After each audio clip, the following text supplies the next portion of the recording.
성경 말씀 보시겠습니다. 오늘 은혜 받을 말씀은 구약성경 시편 18편 말씀입니다. 구약성경 시편 18편 1절 말씀부터 19절 말씀까지 우리 다 같이 말씀을 조금 길기 때문에 교독하도록 하겠습니다. 구약성경 813페이지에 있는 말씀 시편 18편 1절부터 19절까지 제가 한 절 읽고 여러분들이 한 절 읽고 교독하겠습니다. 제가 먼저 1절 읽습니다. 나의 힘이신 여호와야, 내가 주를 사랑하나이다. 여호와는 나의 산이요 나의 빛이요 나를 감추는 이시요 나의 하나님이시요 나의 하나님이시요 내가 기도하네 나의 방패이시요 나의 구원의 뿌리시요 나의 산상이시로다. 내가 찬송받으실 여호와께 아뢰리니 내 원수들에게서 구원을 얻으리로다. 사망의 줄이 나를 얻고 불의의 정수가 나를 쫓게 하였으며 수월의 줄이 나를 두르고 사망의 올무가 내게 이르렀도다. 내가 만난 중이요 그렇게 하리며 나의 하나님께 부르짖었더니 그가 그의 성전에서 내 소리를 들으시며 제 앞에서 나의 부르짖음이 그의 귀에 들렸더라. 이에 땅이 진동하고 산들의 터도 요동하였으니 그의 진노로 말미암음이로다. 그의 코에서 연기가 오르고 입에서 불이 나와 사람이여 그의 불에 빛이 튀었도다. 그가 또 하늘을 들이우시고 강림하시니 그의 발 아래는 어두캄캄하도다. 그들을 쫓고 다니시니여 다른 날개를 펴고 높이 솟아오셨도다. 그가 흑암을 그의 숨은 곳으로 삼으사 장막같이 자기를 두르게 하시며 곤불의 흑암과 공중의 빽빽한 구름으로 그리하시도다. 그 앞에 광채로 말미암아 탁탁한 구름이 지나며 북악과 소리 내리니라. 여호와께서 하늘에서 우레소리를 내시고 지존하신 이가 음성을 내시며 우박과 숯불을 내리시도다. 여호와 삭을 날려 그들을 흩으시며 많은 번개로 그들을 흩으셨도다. 이럴 때에 여호와의 꾸지람과 곱김으로 말미암아 물밑이 드러나고 세상의 터가 나타났도다. 그가 높은 곳에서 손을 펴사 나를 붙잡아 주시며 많은 물에서 나를 건져주셨도다. 나를 강한 원수와 미워하는 자에게서 건지셨으며 그들은 나보다 힘이 세기 때문이로다. 그들이 나의 재앙의 날을 내가 이르렀으나 여호와께서 나의 구주가 되셨도다. 다 같이 읽습니다. 나를 넓은 곳으로 인도하시고 나를 기뻐하심으로 나를 구원하셨도다. 아멘. 할렐루야. 하나님께서 오늘 또 이 말씀으로 우리가 은혜 받게 하실 줄 믿습니다. 우리 앞뒤 좌우에 있는 분과 인사 나누실까요? 한 주간도 주 안에서 행복하셨습니까? 사랑합니다. 오늘도 은혜 받으세요. 말씀으로 영혼의 복이 임하시기 바랍니다. 오늘 설교 제목 한번 따라해 보실까요? 지금도 하나님은 새 힘을 주십니다. 오늘 이 제목으로 읽은 말씀을 가지고 은혜를 나누려고 합니다. 여러분, 우리가 영적 생활, 신앙 생활에 승리하는 비결은 내가 주님 대신 신뢰하는 것들, 그러니까 주님보다 내가 더 사랑하고 내가 주님보다 더 아끼고 내가 주님보다 더 믿는 것들, 그게 뭐예요? 예를 들면 돈이라든지 명예라든지 또 육신의 쾌락의 유혹에서 벗어나는 일이죠. 이런 것에서 우리가 벗어나서 오직 하나님만이 주실 수 있는, 하나님만이 우리에게 주시는 성령의 능력이라든지 말씀의 능력이라든지 기도의 능력이라든지 전도의 능력이라든지 찬양의 능력을 전폭적으로 우리가 의지하고 전심으로 주님만 바라보고 살 때에 우리가 영적 생활에, 신앙 생활에 승리할 수가 있습니다. 그러니까 늘 우리가 말씀을 통하여 깨닫고 있는데 내가 신뢰했던 것, 내가 정말로 사랑하고 아끼고 소중하게 여겼던 것들을 내려놓고 우리 주님이 주시는 이 놀라운 성령의 능력, 말씀의 능력, 기도의 능력을 의지하고 그리고 우리가 주님을 바라보고 살 때에 우리가 영적 생활에, 신앙 생활에 승리하는 자가 될 수가 있습니다.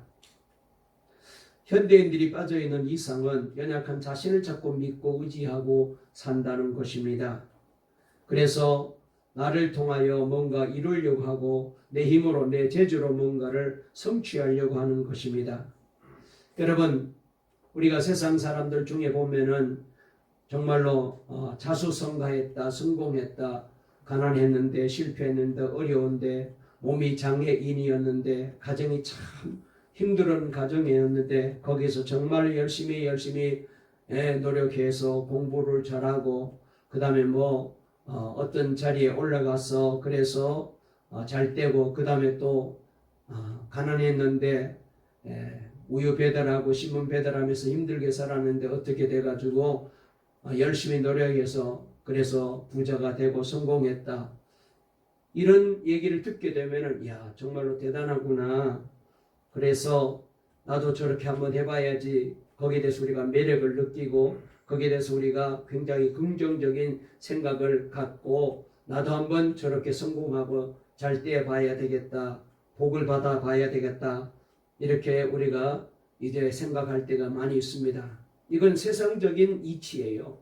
이건 세상적인 관점에서 보면은 굉장히 매력적이고 긍정적이죠. 그러나 이렇게 살면은 절대로 하나님을 체험할 수가 없다는 점입니다. 아무리 성공해도 아무리 부자가 되고 아무리 높은 자리에 올라갔을지라도 이렇게 내 힘으로 내 재주로 무엇을 이루고 해서는 절대로 하나님을 체험할 수 없어요. 영적인 힘을 신앙의 하나님이 주시는 기쁨을 맛볼 수 없습니다.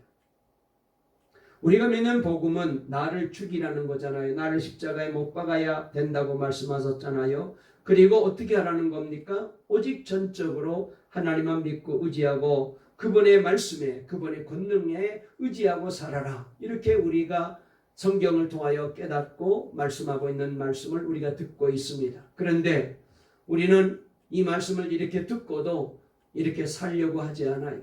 그래봤자 안 되더라는 거죠. 예수를 열심히 믿었는데 기도 많이 했는데 잘 안 되더라.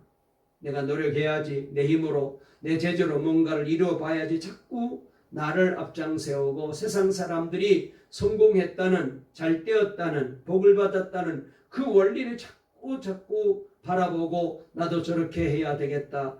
그 길을 걸어가려고 하는 것입니다. 여러분, 이 방법은 세상적인 방법일 수는 있을 수 있어요.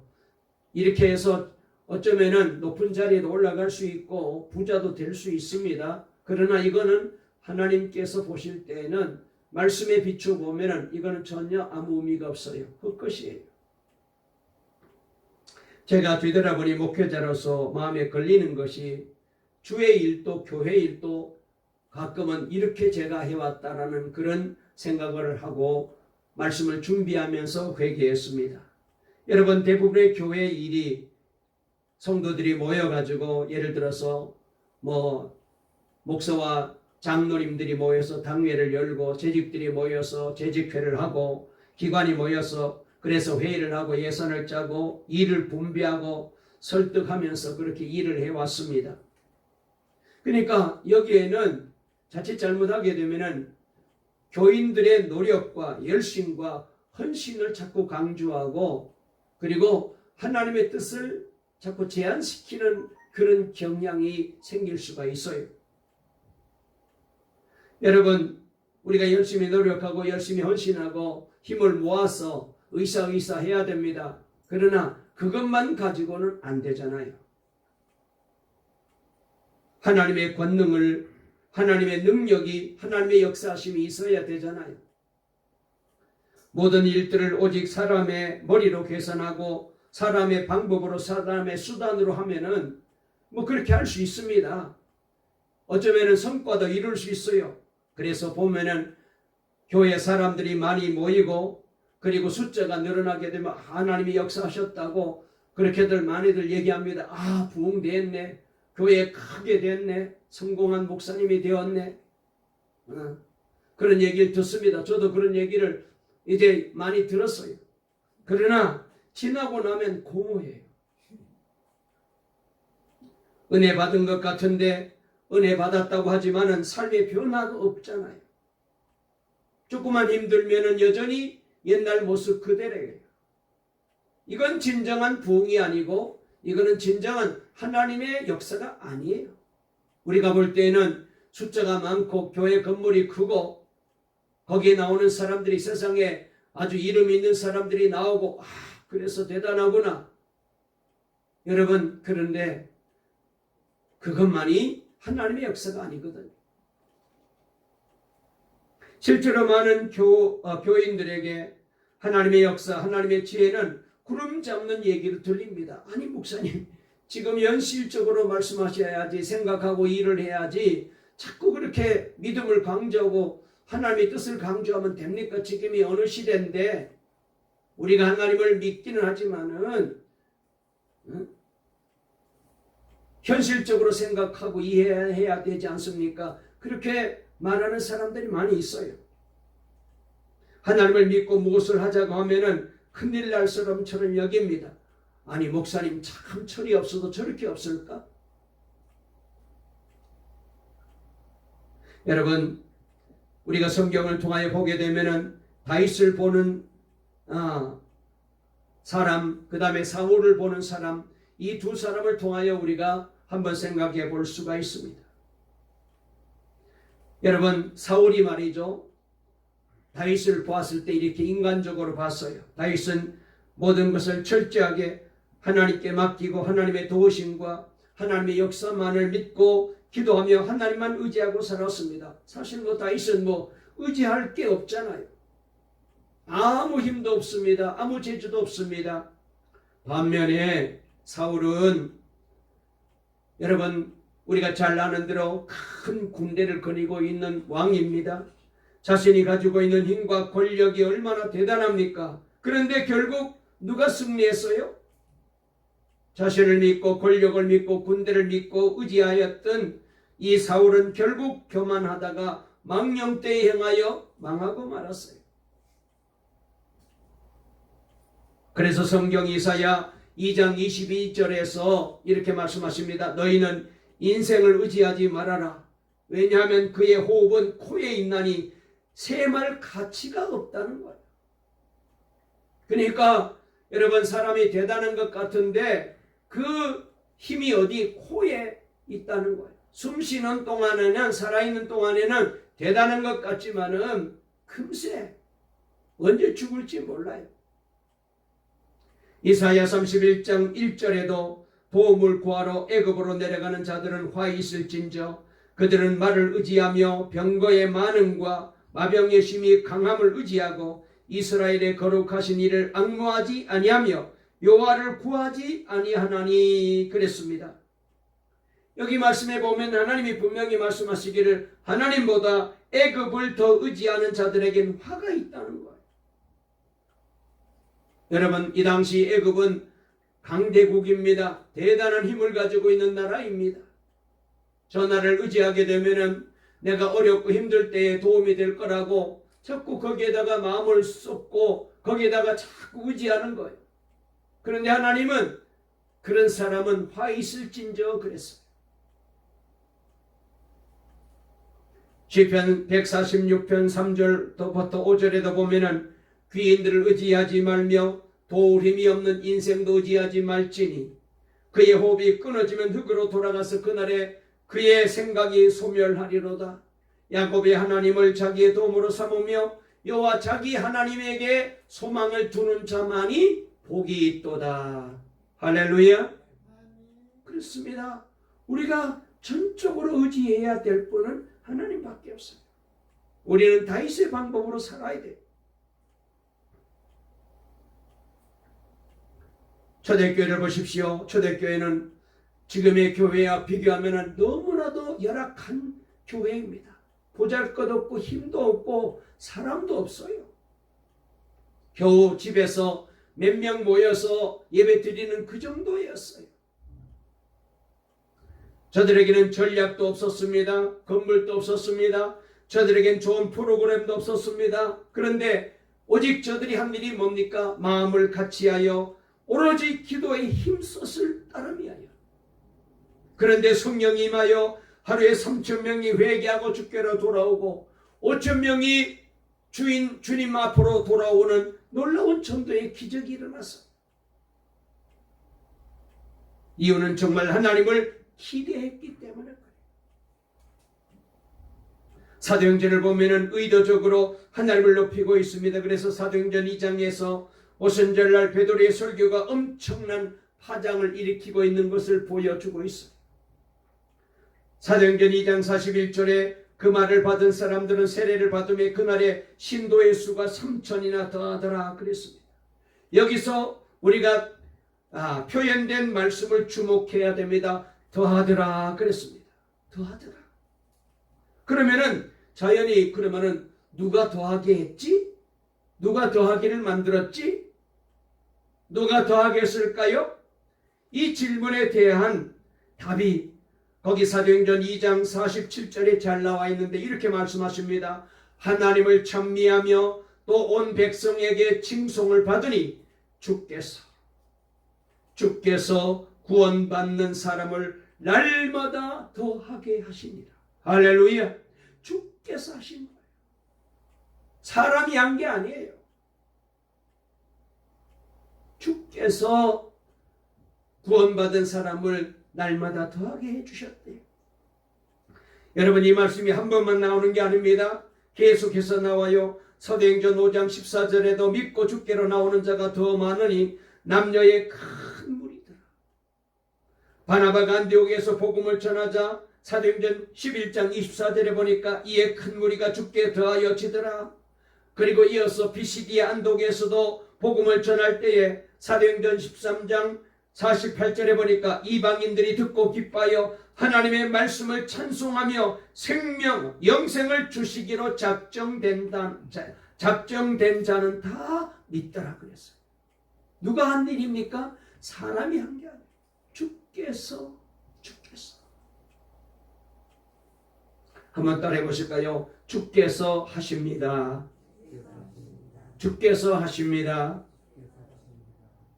하나님은 거룩한 백성들 가운데서 이런 역사가 일어나도록 계속해서 지금도 일하고 계셔요. 여러분, 보잘것없어 보이는 인물에게 큰 권능을 주셔서 놀라운 일들이 벌어졌을 때에 누가 더 영광을 받게 될까요? 그래서 오늘 본문 6절에도 이렇게 말씀하셨습니다. 우리 다 같이 6절 말씀 한번 읽어보실까요? 다 같이 읽겠습니다. 시작. 내가 환난 중에서 여호와께 아뢰며 나의 하나님께 부르짖었더니 그가 그의 성전에서 내 소리를 들으시며 그의 앞에서 나의 부르짖음이 그의 귀에 들렸도다 그랬습니다. 여러분, 우리가 신앙생활에서 하면서 늘 느끼게 되는 게 뭡니까? 기도의 역사는 하나님이 우리 성도들에게 주신 복 중에 가장 큰 복이에요. 우리가 예수를 믿고 구원받고 난 다음에 우리가 이 땅에 사는 동안에 여러분, 내가 기도하는 사람이다. 이거는 엄청난 복이에요.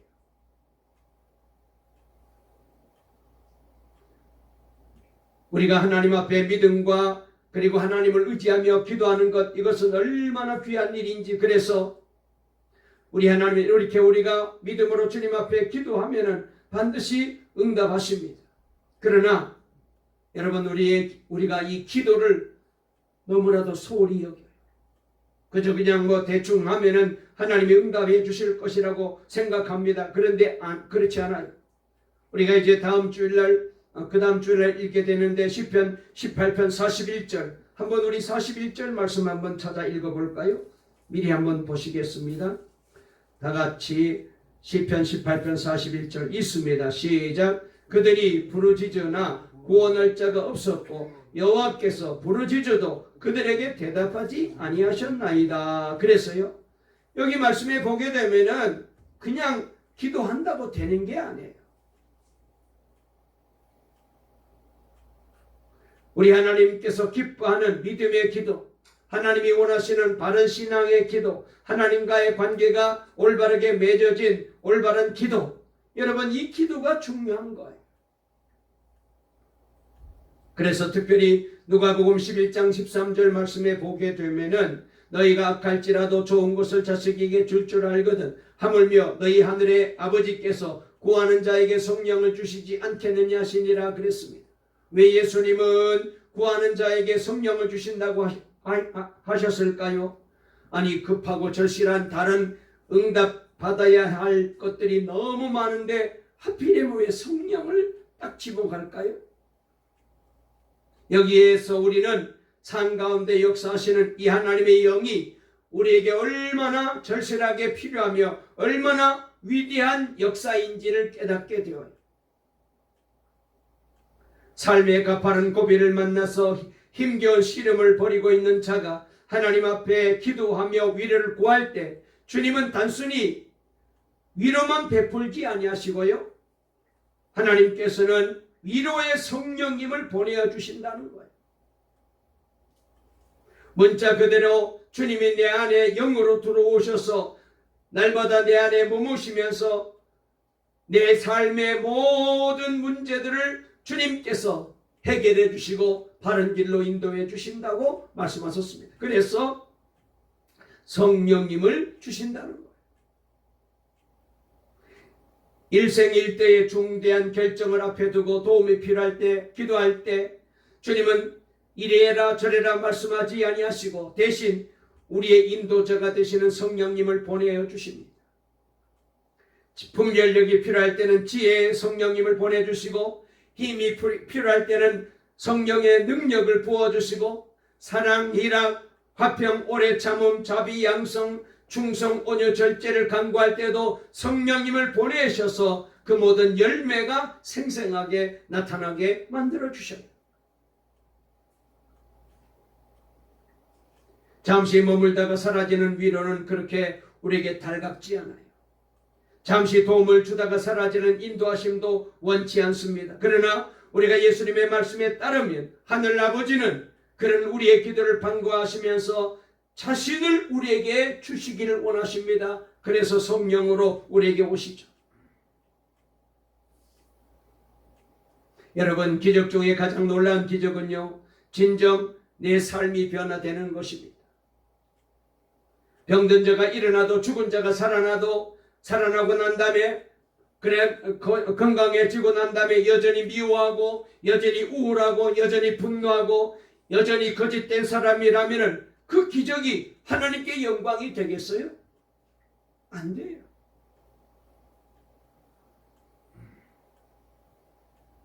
다윗은 기도만 하고 하나님의 기적으로 사울 왕을 꺾었습니까? 그렇다면 통일 이스라엘의 왕이 될 수 없었을 것입니다. 다윗은 자기를 죽이려 왔던 사울 왕을 2번이나 죽일 수 있었지만 살려주었습니다. 변화된 거예요. 이게 기적이죠. 다윗이 힘이 강하고 유리한 상황이 아니었잖아요.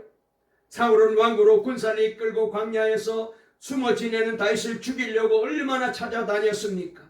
절대절명의 순간이었습니다. 그런 순간에 2번이나 사울 왕을 자기 손으로 죽이지 않고 살려주었습니다. 다윗은 어떻게 이렇게 할 수 있었을까요?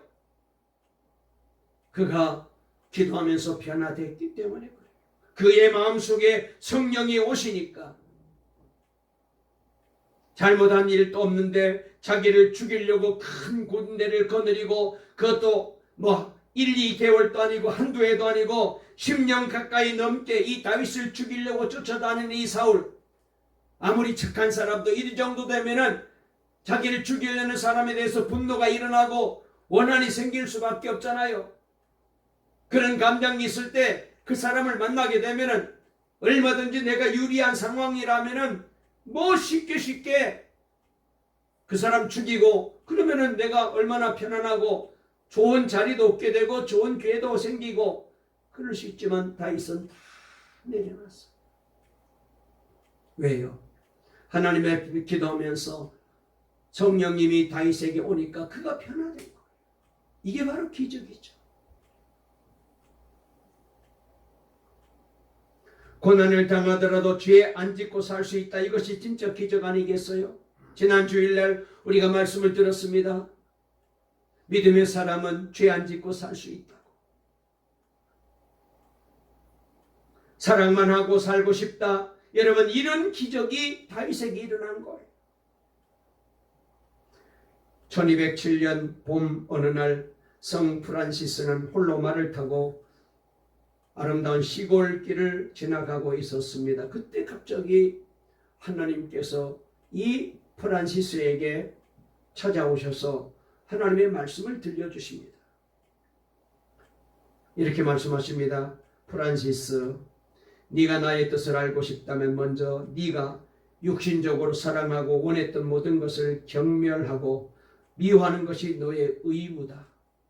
그리고 그것을 시작하면 지금 내게 달콤하고 사랑스러워 보이는 것이 견딜 수 없이 쓴 것이 될 것이고, 반면에 과거에 혐오하던 모든 것이 굉장히 달콤하고 더없는 기쁨으로 변하게 될 것이다. 그랬어요. 이 말씀을 곰곰이 생각하고 있던 중 타고 있던 말이 깜짝 놀라는 바람에 왜 그러나 싶어가지고 눈을 떠서 보았더니 자기 발 앞에 심한 나병 환자 한 사람이 서 있는 거예요. 그는 말에 내려서 그에게 다가가 그의 문드러진 손에 본을 쥐어준 다음에 악취가 나는 손가락에다가 입을 맞춥니다. 그리고는 말에 올라타고 감정에 북받쳐 집으로 돌아왔어요. 이날 프란시스는 이렇게 말합니다.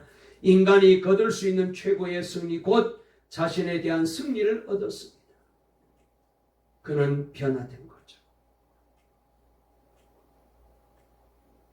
그는 더 이상 사랑을 노래하는 소정 시인이나 순례자가 아니었습니다. 그는 자신이 사랑했던 것을 경멸하고 자기가 멸시했던 것을 사랑하는 법을 배우면서 거듭난 사람, 예수의 사람이 된 거예요.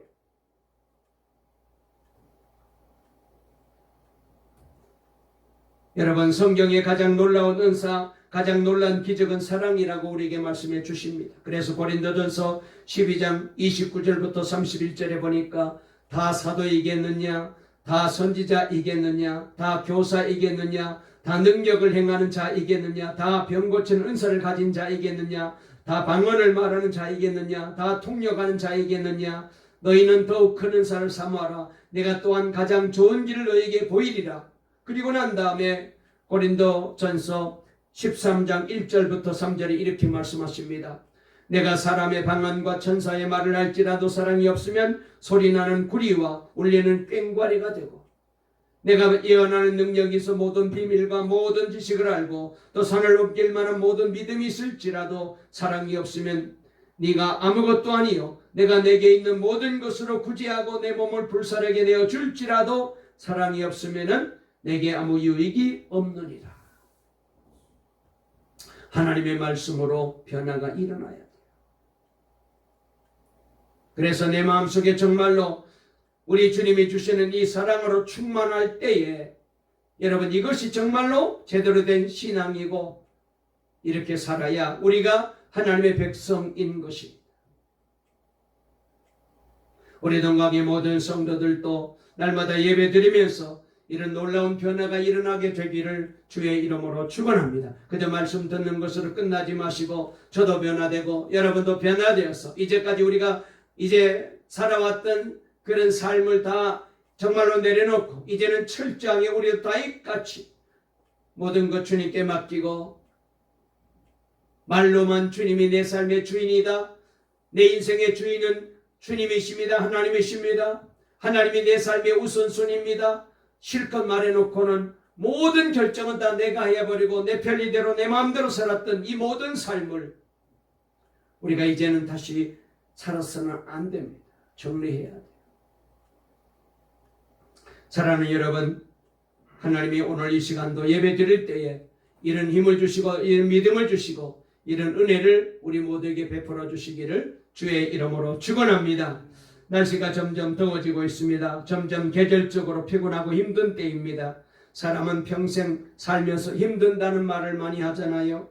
하루 동안 무심코하는 말 중에 가장 많이 하는 말이 힘들다라는 말이라고 어떤 분이 말하더라고요.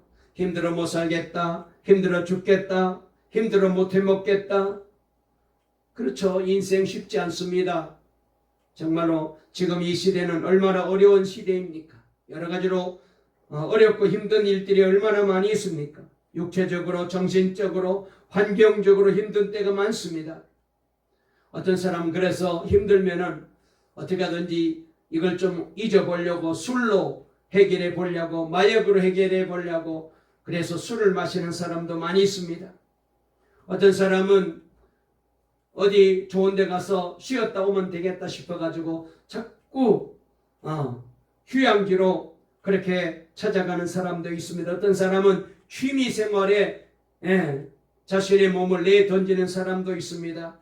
그래도 안 되니까 어떤 사람은 극단적으로 자살을 해요. 보면은 정말로 오죽하면 저렇게 했을까 싶을 정도로 어렵고 힘든 사람들이 많습니다. 여러분, 그런데 이거는 우리가 올바른 방법이 아닙니다. 이 인생의 어렵고 힘든 문제를 해결하는 방법이 아니에요. 오늘 여기 시편 기자는 우리에게 분명하게 가르쳐 줍니다. 뭐라고요? 나의 힘이 되신 여호와여 그랬어요. 우리에게 힘 주시는 분은 누구냐? 하나님이라는 거예요. 자, 우리 다 같이 1절로 돌아갔어. 이 말씀 아마 우리가 많이 알고 있고 집에 액자로 있는 분들도 많이 계실 거예요.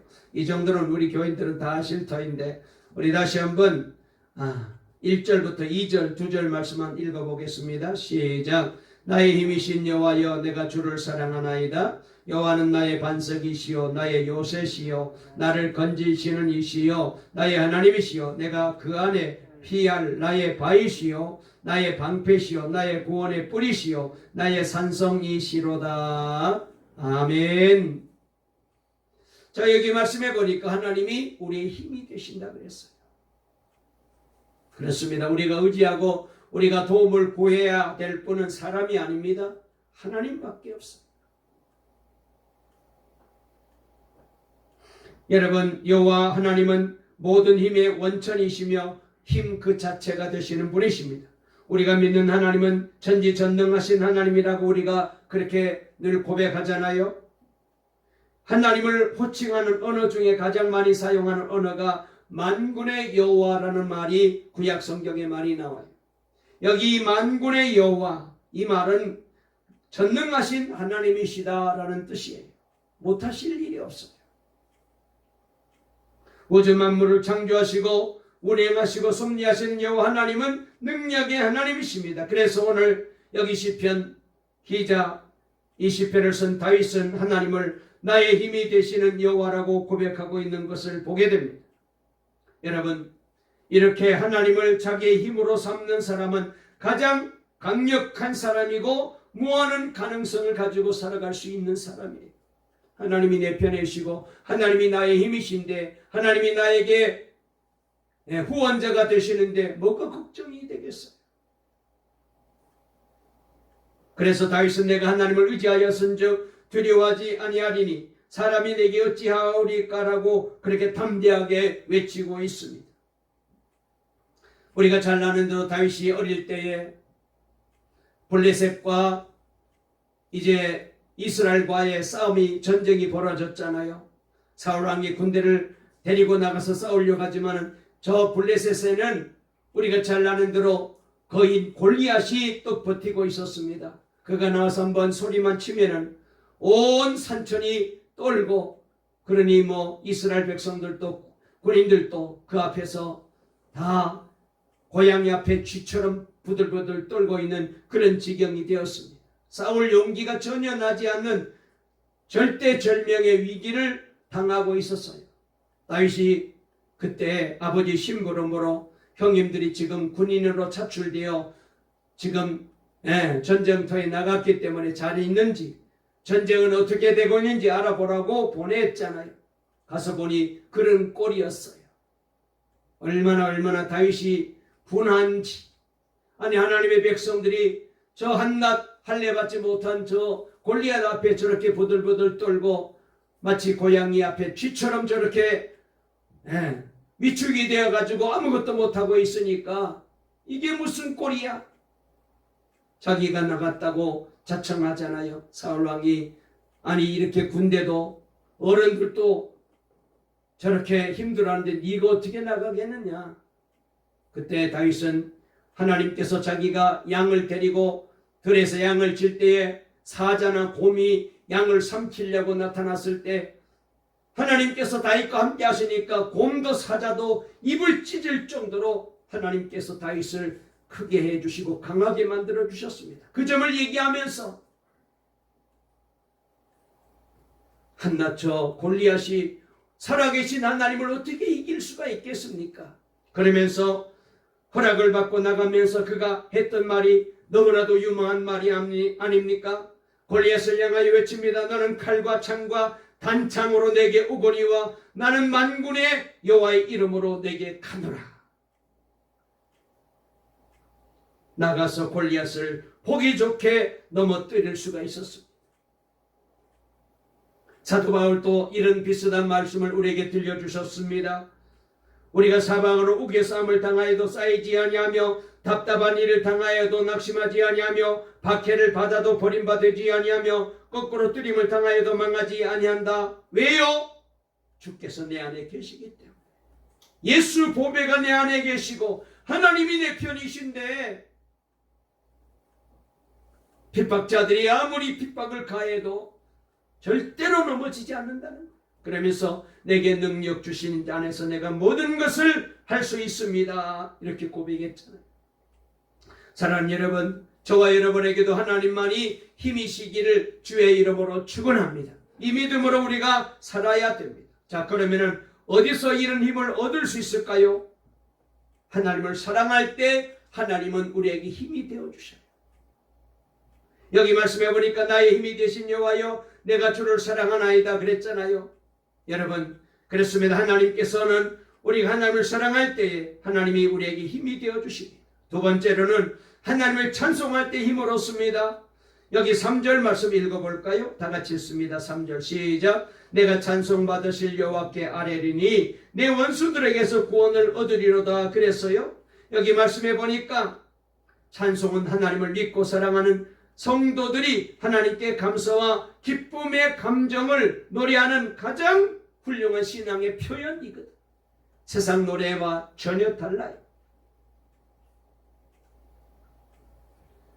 이사야 43장 21절에도 이 백성은 내가 나를 위하여 지었나니 나를 찬송하게 하기 위함이라고 말했어요. 시편 22편 3절에도 이스라엘의 찬송 중에 계시는 주여 주는 걸어가십니다 그랬습니다. 하나님은 우리를 통하여 찬송을 받으시기를 원하시고 찬송할 때에 하나님이 우리에게 힘이 되어주셔요. 그래서 유명한 종교개혁자 말틴 루터도 죽음의 위기를 맞이했을 때 죽음을 무릅쓰고 내 주는 강한 성이요 방패와 병기 되시니 큰 환난에서 우리를 구원하여 내시리로다라고 찬송하며 나갈 때에 저들을 이기고 종교개혁을 완성할 수 있었어요.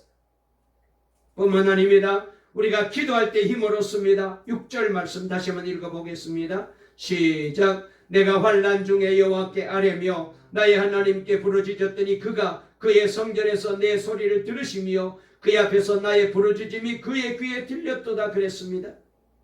여러분, 다윗은 힘이 없고 연약할 때 늘 하나님 앞에 기도했어요. 수월과 같은 음부와 지옥 같은 환경의 처지에서도 낙심하지 않고 주님 바라보고 기도했더니 하나님께서 그 부르짖는 소리를 들으시고 건져주셨다고 고백하고 있습니다. 저와 여러분도 이 신앙으로 사시기를 주의 이름으로 축원합니다. 마지막으로 여호와를 앙망할 때 새 힘을 얻습니다. 이사야 선지자는 이렇게 고백합니다. 여호와 하나님은 피곤한 자에게 능력을 주시며 무능한 자에게 힘을 더하시나니 소년이라도 피곤하며 곤비하며 장정이라도 넘어지며 자빠지되 오직 여호와를 앙망하는 자는 새 힘을 얻으리니 독수리의 날개치며 올라감 같을 것이요 다른 박질하여도 곤비하지 아니하겠고 걸어가도 피곤하지 아니하리로다. 할렐루야. 말씀을 마치겠습니다. 성도 여러분, 언제나 기도하고 찬송하는 성도가 힘을 얻어요. 여러분, 하나님을 사랑하는 사람이 힘을 얻습니다. 하나님을 열심히 찬양하는 사람이 힘을 얻습니다. 하나님께 기도하는 사람이 힘을 얻습니다. 하나님을 날마다 앙망하며 살아갈 때에 힘을 얻습니다. 우리에게 힘은 하나님밖에 없어요. 아직도 내가 의지하고 기댈 것이 있습니까? 그게 사람입니까? 그게 내가 가지는 재산입니까? 조건입니까? 여러분, 그런 신앙으로는 하나님을 절대로 체험할 수 없습니다.